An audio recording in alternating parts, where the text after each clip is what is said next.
La matinale d'Europe 1. Nikos Aliagas. Il est 8h11, coup d'œil à présent à l'actualité internationale avec Vincent Hervouette. Nikos.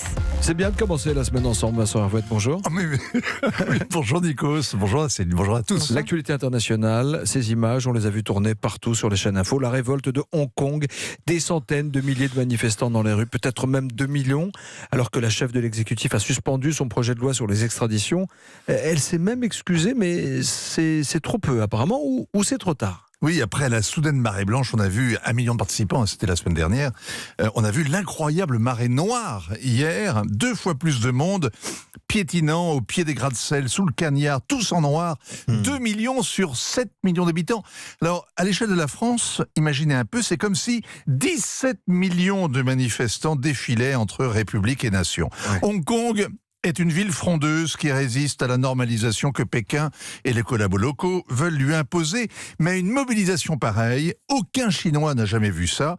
C'est la réplique de Tiananmen 30 ans après. Alors le chef de l'exécutif, Carrie Lam, vient donc d'entrer dans l'histoire comme la femme qui a mis toute une ville dans la rue. Même Anne Hidalgo, avec ses travaux de voirie déments, n'a pas réussi à en faire marcher autant.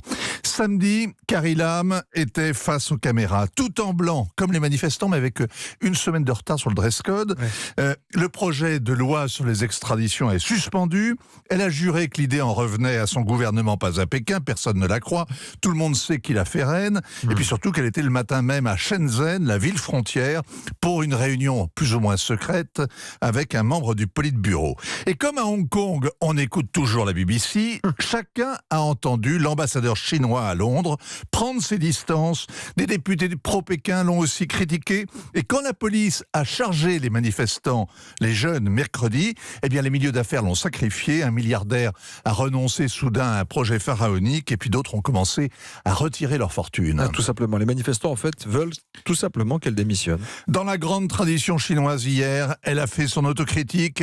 Elle s'excuse d'avoir causé querelles et conflits, d'avoir déçu et tourmenté ses concitoyens. On aime cette musique douce à laquelle les automobilistes parisiens n'ont jamais eu droit. Les habitants de Hong Kong veulent davantage que la démission d'une bureaucrate. Ils savent qu'ils se battent contre l'Empire, que le régime ne connaît que la force. Ils veulent l'abandon du projet, la tête de Carrie Lam et que Xi Jinping perde la face. Cette épreuve de force tombe assez mal pour le président chinois à la veille du G7 où il va affronter Donald Trump. Un signe qui ne trompe pas de son embarras. La presse chinoise, qui faisait la leçon la semaine dernière aux jeunes manifestants écervelés et ingrats, ne dit plus un mot ce matin de Hong Kong.